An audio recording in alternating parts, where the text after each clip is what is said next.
we'll be looking at how the latest changes affect in-building coverage. My name is Sabrina Appleton, and your speaker today will be Kevin Persing, who is our US Western Regional Sales Manager. During the webinar, you will notice you've been placed on mute. This is just to avoid any feedback and make sure we finish on time today. We are aiming for about a 30-minute session, and then we've left plenty of time at the end for questions, so please do send them via the chat option on the right-hand side of your screen. We'll get through as many of those at the end, and I will hand over to Kevin. Thank you, Sabrina. I appreciate setting this up, and thank you all for joining us today. I look forward to walking through some of these issues and how they affect us on the in-building side. There are a lot of changes that are happening right now, and they do affect both the integrator, the building owners, and public safety agencies throughout the country. Anyway, quickly, we're going to go through our agenda, kind of an intro, who we are as far as Axial Wireless is concerned, talk about why the changes are happening, talk about the sections in the FCC that we'll need to be walking through. Also actually walk through the process of getting to an FCC registration number and actually registering an amplifier. So it's a one of those things that needs to be done for any Class B product. Anyway, we'll talk about that, and we'll also end up with some question and answer time afterward. Quickly, who are we? Well, Axial Wireless is a global developer and manufacturer of DAS products. We recently became a subset or a division of Cobham PLC. It's a global technology giant. It's primarily a defense contractor. They purchased Axial Wireless last year to kind of fill out their portfolio with some additional products that are not defense related, and we're fitting very well into that portfolio. We provide a fair amount of cellular, public safety, and rail applications. We've been around for quite a while, about 40 years. Our focus has always been quality and technological innovation. So you'll see that we have a fair amount of emphasis on digital DSP filtering and some other technologies that set us apart from the others. Where are we? Well, we're in 150 countries. Actually, very active in overseas and throughout the Middle East with a fair amount of very large projects, including projects like the Olympics and the Brazil World Cup. We have 16 offices worldwide, and just the Axial Wireless division of Cobham is 250 employees. This is something that came out recently after we released a new product at the Mobile World Congress. We were recently noted by ABI as receiving a #1 ranking in innovation. Our product is kind of a game changer in the DAS space. We're now rated #3 globally as far as integrated installs are concerned, and our market share continues to grow. ABI Research, this is actually some comments and quotes from them. Axial is among the leading global providers of DAS and wireless coverage. Basically, you know, we do offer everything in both cellular and public safety through all the different bands. Like I mentioned, we've got a strong presence in EMEA, but we've seen a fair amount of significant growth in North American market in the last couple of years. We are, like I said in this previous slide, ranked #1 in innovation, and a lot of it has to do with our new digital DAS products. So if you have questions, feel free to ask us. Jumping right into the FCC stuff, you know, this is a necessary change for a couple of reasons. Class B band selective amplifiers are kind of designed to amplify everything between a point A and point B within the spectrum. So if you have a channel that starts at 451 and you want to amplify, you know, 3 other channels within a bandwidth, but the highest frequency in that window is 454. Well, you're literally amplifying dozens, if not hundreds, of channels that could be in that window through that amplifier. And so what happens is the FCC realized that you know, you're amplifying a lot of unwanted channels. It does add a lot of potential problems, especially if an amplifier starts to oscillate. It actually will take everything off the air within that window that could be close enough to receive the signal from the amplifier. It does require system integrators and installers to consider potential adverse effects of increased noise floor on the public safety radio network.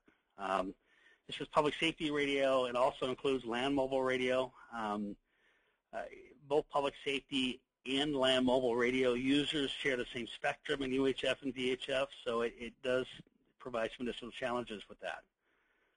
It also changes some emission limits to reduce potential interference.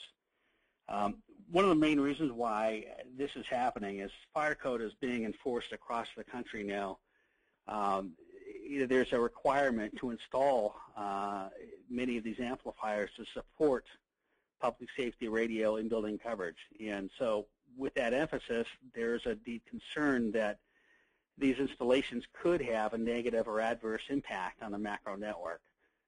So the real driver here is to make sure that these systems are installed to have a minimal impact on the macro network, and to make sure that both the integrator and the product being installed doesn't have a massive, a detrimental impact. Anyway, registration of Class B products is needed. They primarily want to know where to look if there is a problem in the area, and if the products are registered on the FCC website. You'll see shortly that it shows the lat lawns and address location. Potential fines do exist that unregistered amplifiers could cost you up to $100,000 per violation. So something to consider. The FCC NPRM, NPRM stands for Notice of Proposed Rule Change, and it basically it was something that started a couple of years ago when they started looking at and evaluating the impact of Class B amplifiers. But it's coming into effect this year. So starting March 1st, all signal boosters marketed in the U.S. need to meet the new FCC rules. The process has changed for amplifier certifications. All prior certifications become invalid. This has been a challenge on our part because it basically meant that we had to go through and rewrite all our manuals to make sure that it met their requirement for integrators installing the systems meet the new standards. Process was not clearly defined to the testing houses, and it has created some delays in getting products certified, but it's, we're finding that from an industry standpoint, this is starting to see some changes where they're allowing these FCC approvals to happen now. But a lot of it was based off of the fact that documentation had to be re-edited and changed to meet the requirement. Additional emphasis on the integrity of installed systems and installer qualifiers. They're putting a lot of this back on the integrators. Basically, they need to be able to make sure that it meets a certain requirement and have a minimal impact on the macro network. It also created some technical qualifiers on public safety signal boosters, and we'll talk about this a little bit shortly. We're talking about the parts of dealing with signal boosters. Kind of go through the different parts, and then we're going to delve into the Part 90, which is the public safety, UHF, VHF bandwidth, Class D type of signal booster. Part 22 these are the parts of the FCC. Part 22 deals with the cellular band. Part 24, broadband PCS. Part 27 is typically AWS and 700 upper and lower. Part 90 is where we're going to camp out today and talk about that, because that's really where the issues exist with amplifier registration with the FCC. The FCC does distinguish between consumer and industrial. Consumer, this is the kind of stuff you're going to see in Walmart before long, where you've got an independent user in their home, they got weak coverage, they want to boost the signal in the office or a small area inside their house. They buy the product, they register it with the carrier, and then they turn it on, and everything's just hunky-dory. So, that's what we're going to see more of that. The FCC also has a separate designation for industrial boosters, and does require some changes on that. Anyway, the consumer boosters must now have a license agreement. They must register prior to installation. The product itself has to be able to detect oscillations in both uplink and downlink. It has to be able to mitigate oscillation by reducing gain, and it must shut down after a point where it senses oscillations are continuing and trying to avoid issues where it doesn't mess up with the carrier network. Industrial strength signal boosters, there's really not much of a change other than the fact that the FCC does require that they have this label on the corner on the box. So post-2014, cellular signal boosters must have this label that has this information on it. It does require that they be installed by a professional in the industry and not used for a consumer-type basis.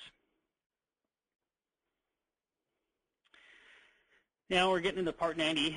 The FCC does distinguish between two classes of signal booster. You'll hear me talk about Class A and Class B. Now, Class A is a channel selective amplifier, which means that basically it's only amplifying the channel required to give coverage inside that building. So in a public safety application, and if I got 3 channels in UHF, well, I'm only going to amplify those 3 channels in UHF. The requirement with the new FCC rule does say that that filter can be no larger than 75 kilohertz to support a Class A type of amplifier. Class B signal boosters are anything that would be considered as band selective. You'll see a fair amount of these in 800 megahertz and 700 megahertz being installed. Especially with rebanding and 800 megahertz for public safety, you've got a 3 meg window in the lower NIFPAC frequency, which is what most amplifiers are going to be supporting, and those would typically be a Class B amplifier. Axcel and other brands of products, we make Class B signal boosters. Our 800 megahertz product that we have now, we have both channelized and Class B. So, in this case, the Class B amplifier would have to be registered.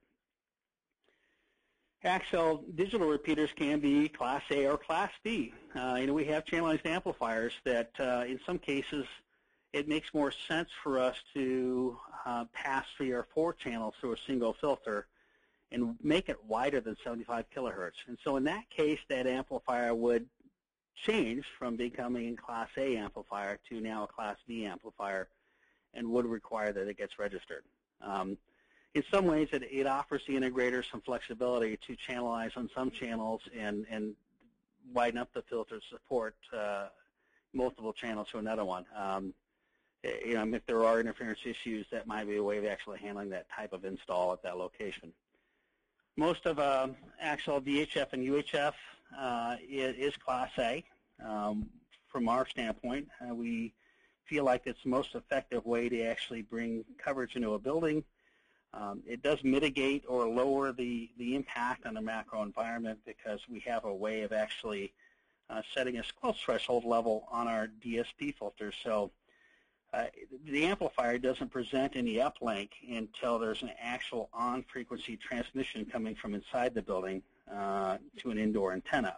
And so it really does effectively meet the letter of the law when it comes to the new FCC changes about minimizing the noise floor impact to the macro environment. Axcel band selective products like the BSR 3308 and some of our other products are considered Class B. We also mentioned we have a digital 700-800 megahertz product that supports both channelized. It could be either way depending on how it's programmed. This is actually the section out of the FCC. This is Part 90, 219. Comes with additional clarification. It does state, I'm not going to go through each one of these light items here, but it does give a max ERP value, noise floor, noise figure not to exceed, spurious emissions, on down the list. One thing that I thought it was kind of interesting towards the bottom is that it says Class B signal boosters must not amplify both public safety and cellular applications, but they do. The rule exempts indoor DAS, which is, I think, what most of us are concerned about. So apparently there is a allowance for like just say the older Nextel amplifiers supporting both the public safety and the carrier in that case. The FCC requests the signal boosters be tested in the environment of multiple signals and will update the procedures accordingly, which means that these rules could stand to change in the future, and we're kind of all waiting on the edge of our seat to see what happens. This is actually an example of the labeling for public safety signal boosters.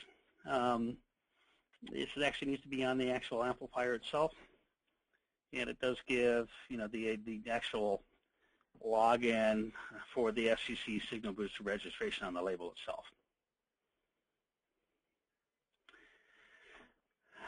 These are kind of some bullet points that kind of talk about it. The installer is held accountable for the deployment rules. Signal booster must not exceed the public safety land mobile radio station's normal operating range. In other words, they don't want it to exceed outside of what it would normally exist. In other words, they don't want broadband. They're trying to avoid broadband situations. ERP channel not to exceed 5 watts. Class B signal booster must be only deployed in fixed locations. In other words, they don't want anything to be mobile or movable. It needs to be installed in a building. Signal boosters must be registered with the FCC database for Class B product. They also must have good engineering practices to avoid interferences. Deployment rules of signal boosters. In general, the ERP of intermod should not exceed 30 dBm. These are all very technical terminology to deal with, making sure the signal booster does not create a harmful or damaging effect on the macro environment. So they talk about ERP of noise. Last bullet I'll talk about does require system integrators and installers to consider potential adverse effect. And again, this is really kind of a change to the industry as we know it. The FCC is going to, ask that we register these amplifiers, but if there are interference issues as a result of some of these installations being done, I'm sure it's probably going to raise some eyebrows if there are some poorly installed or managed or designed systems that are causing problems. And I'm not sure how this is going to impact the industry as a whole, but they are putting some more emphasis on making sure they're installed correctly to meet public safety grade installs. Again, it's kind of a re-emphasizing that one law which talks about not encompassing both cellular and public safety except for indoor DAS. We're going to actually go through a couple of slides. It talks about the registration process. So basically February 20th of last year, they started talking about this process. It does create a permanent record of all Class B amplifiers. Licensees can search online for signal booster installations. It's actually pretty nice. You'll see this in a bit when I go online with their website.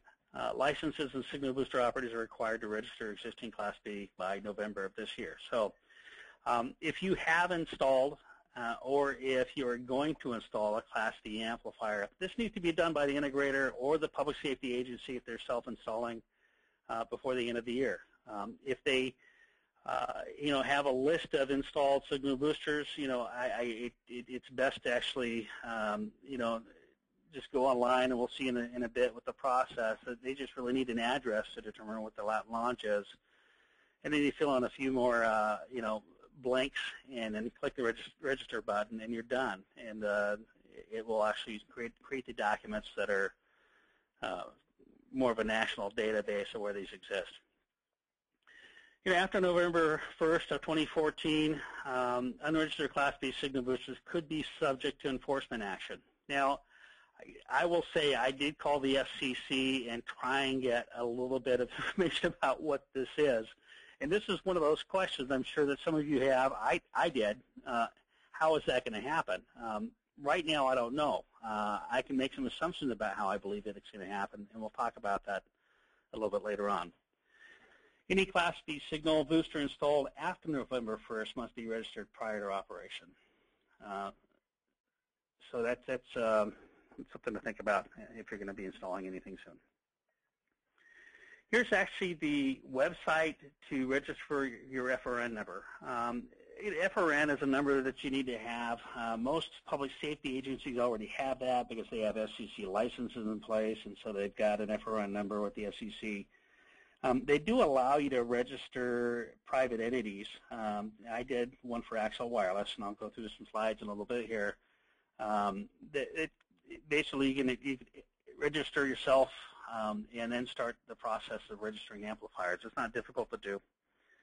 I'll talk about that here. This is actually the screenshot from when I did it. You'll see I put in business name Axel Wireless, business type private sector, my name. You got our address down there, phone number, that information. Had me select a password and a personal security question. And next page it comes back with a very simple process. You'll see up here that I have my FRN number. Please print page for your records. Got who I am, all that information down here, and my pet's name, which will remain unstated at this point in time. But anyway, this is actually the screenshots from the page from the website itself. I decided not to do this live.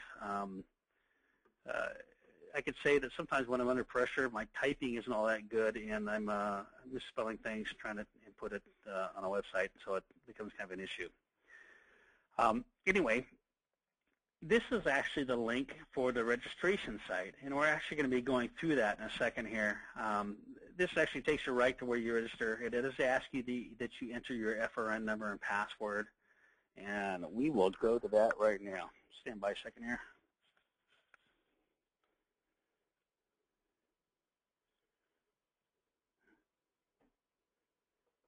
Okay.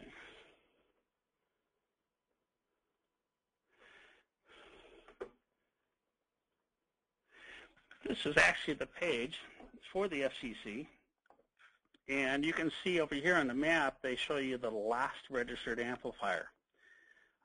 This is actually meant to be a database for anybody to log in and register and look at, and it does give you, a way of actually looking at all signal boosters up here on the top.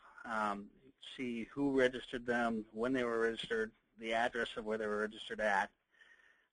It's a way for the FCC and others to, let's just say I happen to be an integrator, and I found out that I'm trying to install a system, but there's some really bad stuff happening at a building nearby, and I don't know where it's coming from. It becomes a way for me to find out where amplifiers are installed so that I can, mitigate issues or deal with them, or maybe even report them to the public safety agency in this case, so that it gets done. Anyways, you can see at the top of the screen I have my FRN number entered. I got my password. I'm going to click Login.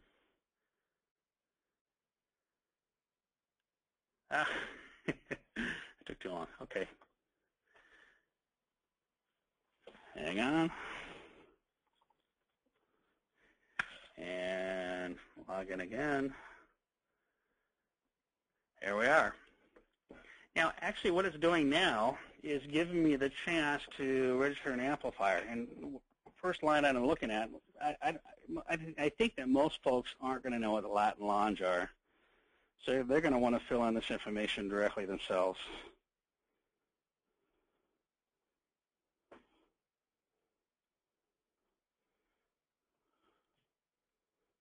Zero.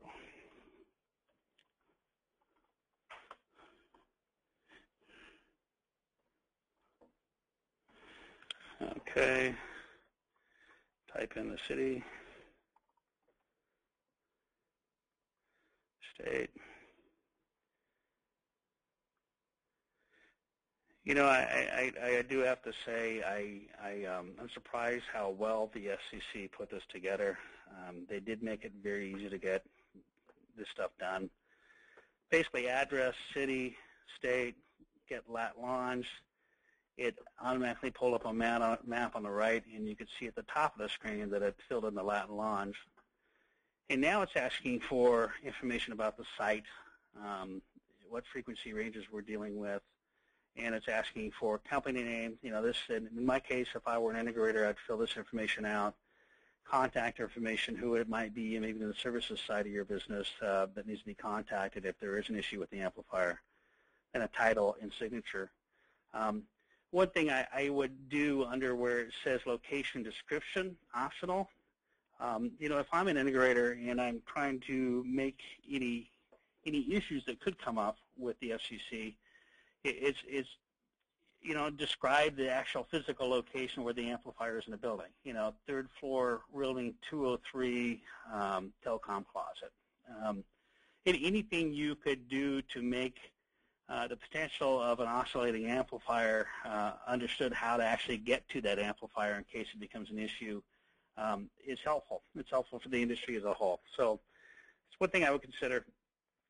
It does give you a list of frequencies for the signal booster. Of course, with VHF, there's just one box to check.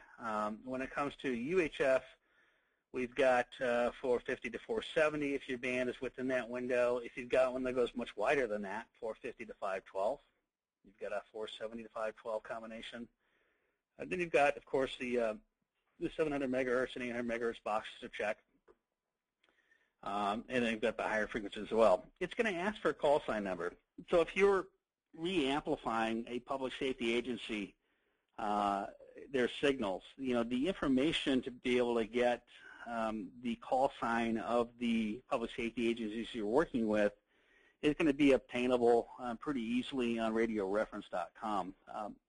That is a website I use on a weekly basis to determine what's out there, what's been installed at the city or a public safety agency. The information is very accurate. It's taken right off the FCC database, so you don't have to worry about mistakes being made on an input level from somebody that manages the website. So Radio Reference is a great website to use for finding out where these transmission locations are and use for integration purposes. But you can get the call sign information from that. If you've got multiple bands or windows you're supporting on a single install, let's just say it's a VHF or UHF install, well, you click the VHF box and you click the UHF bandwidth window that you're supporting, and you've got call sign 1, which might be your VHF call sign, and a call sign 2 for the UHF side of things. So it just does allow you the flexibility of registering more than just one class A or class B amplifier at a time. The rest of it is pretty simply just filling out the information about your company, email information, city, state, phone number, and you can check the box up here, same as company information, so you're not duplicating the information. And then you would click submit. I'm not going to do this because I really don't have an amplifier in Dallas to register right now. Not my role, but this is kind of the process in a nutshell of how to register an amplifier. Pretty simple, straightforward, and it shouldn't be or create too many issues. Back to this. Back at Class B registration, I mentioned a line item about some concerns, conclusions, and recommendations here. My questions are, and this is questions I was trying to ask the FCC, and they didn't call me back. Integrator, who's responsible? Obviously, I think the integrator is responsible for an install that meets the requirement by the FCC. If it is a Class B amplifier, they are responsible to register that amplifier. But I will also say there are hundreds, if not thousands, of these amplifiers that are currently installed in existing buildings. And how does a building owner, for instance, in this case, know what they've got and how to register it? So questions I asked the FCC directly, I said, how are people being notified? And they said, point blank, it's on our website. I don't know how many people surf the FCC website on a regular basis, but this is an issue. I know there are going to be hundreds, if not thousands, of these amplifiers that go unregistered because many people don't even know they have them. I don't know how many dozens of these amplifiers were installed to meet Nextel coverage needs back in the day, but those were all broadband amplifiers, and they could potentially cause problems for the public safety agencies they share the 800 megahertz bandwidth with. So if an amplifier fails and starts to oscillate, they're not going to know where that amplifier is if it's not registered. Licensee, I honestly don't think this is going to fall in the licensee's hand unless they were installing it. But I do think in many cases the licensees are very aware of what's going on, simply because a lot of the APCO chapters are discussing this and talking about the amplifier registration. And for the amplifiers they know of, they are going through the process of registering them. Others they don't know of, like the Nextel stuff, there's no way they can know where these are and who installed them and how to register them. Like I said before on the middle bullet here, the FCC, referred everybody to their website. I think this is kind of inadequate as far as getting people to do this work with registration.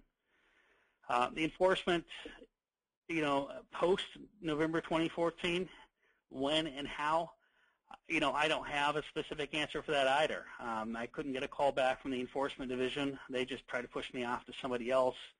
And I suspect, though, in the past it's been a situation where an amplifier might go into oscillation. It shows up as unregistered. The FCC does their work to find out where the interference issue is coming from.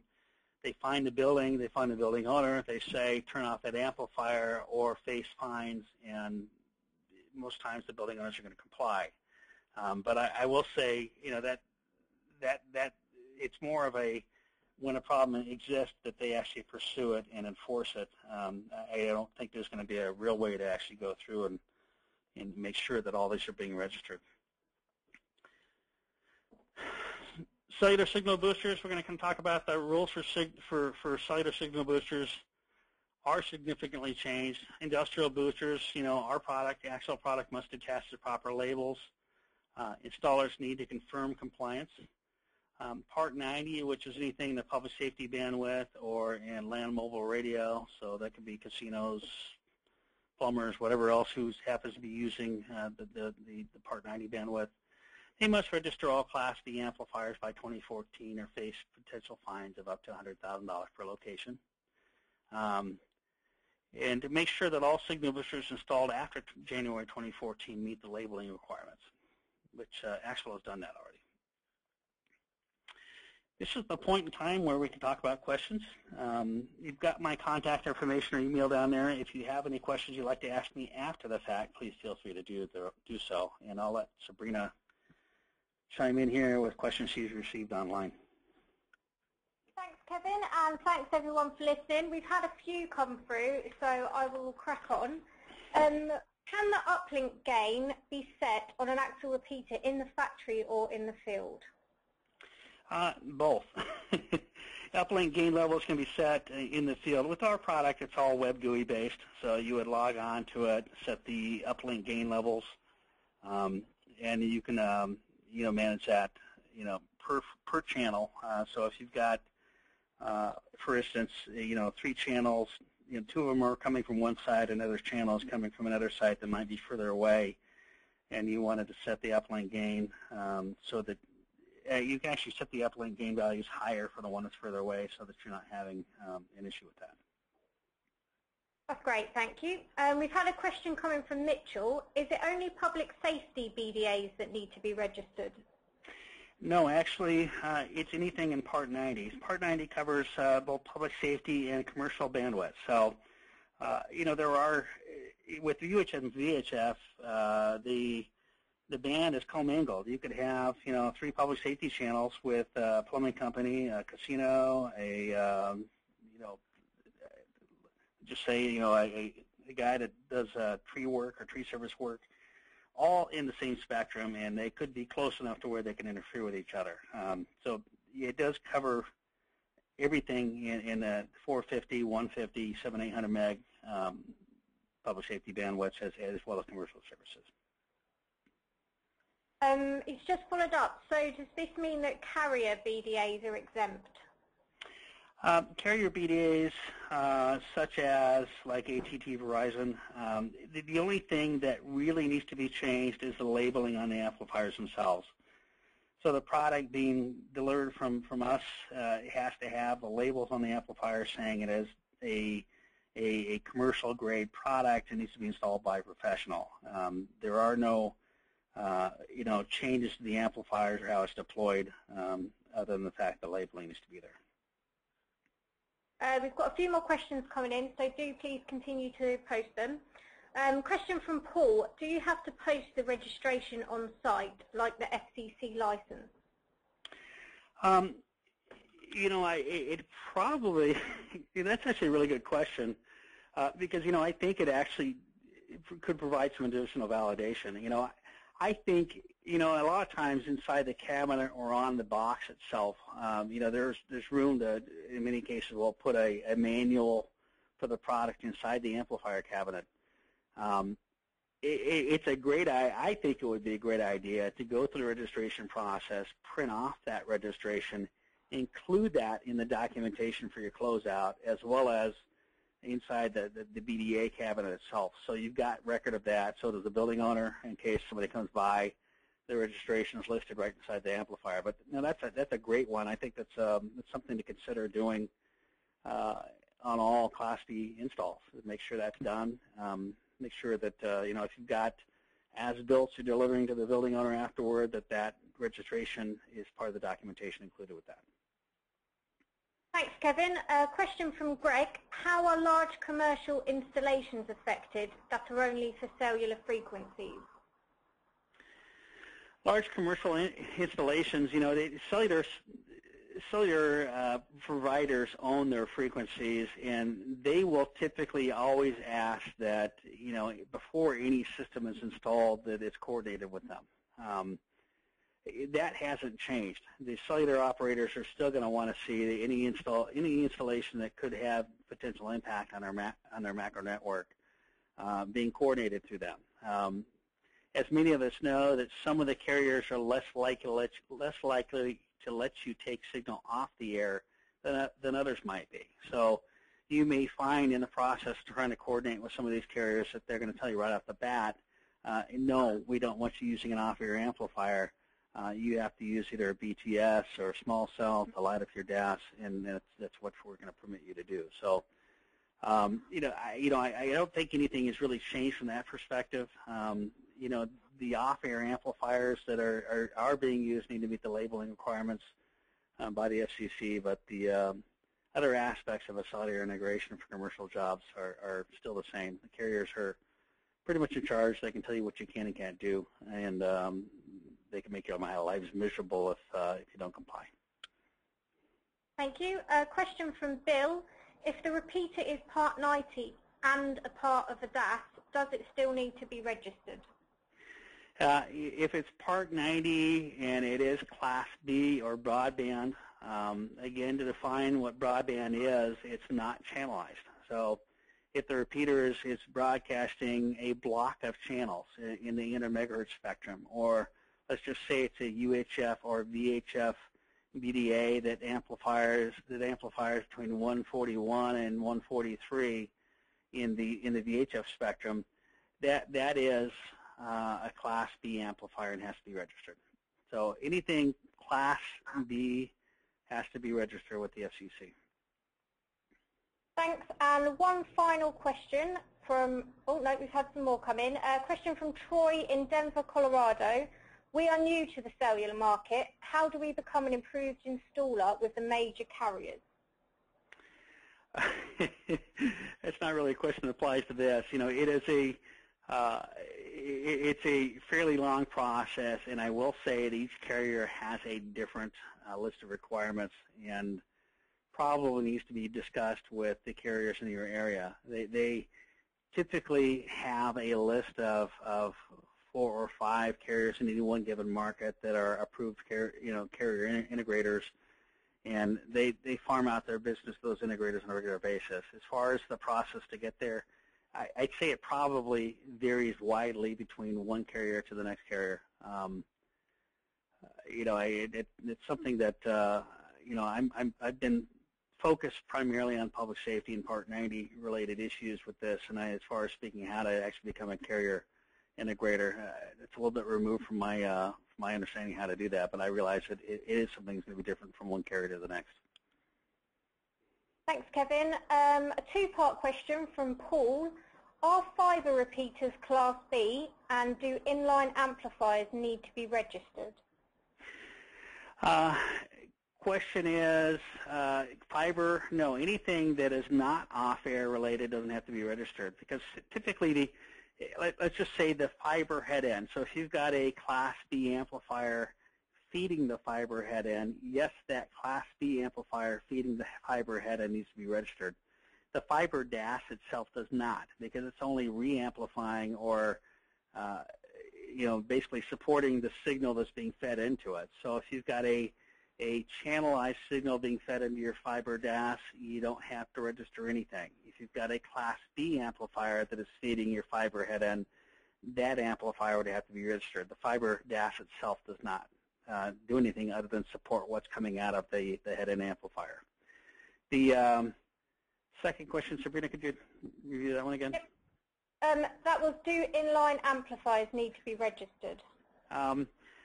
Inline amplifiers, this is an example where you have a large project, and rather than going fiber, you would have an amplifier inline supporting what's coming off the head end.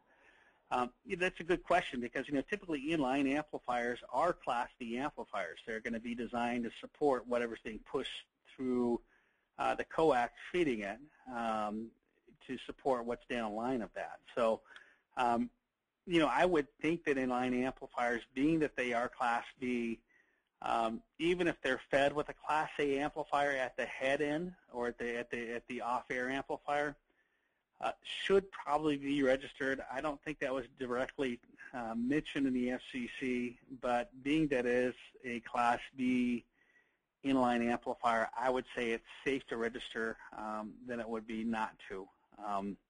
But I do think, very much similar to like a fiber DAS, an inline amplifier is just an extension of a signal coming off the air. So if what you've got coming off the air is Class A, you're never really going to present a real damaging impact on a macro environment if your head end, your primary amplifier is a Class A amplifier. But to be safe, I would say register that inline broadband amplifier.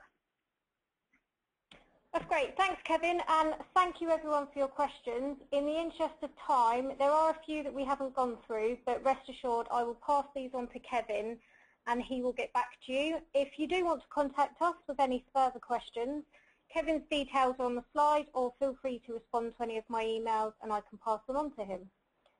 Thanks everyone for your time today, and we'll hopefully see you on our next webinar. Thank you so much. Take care.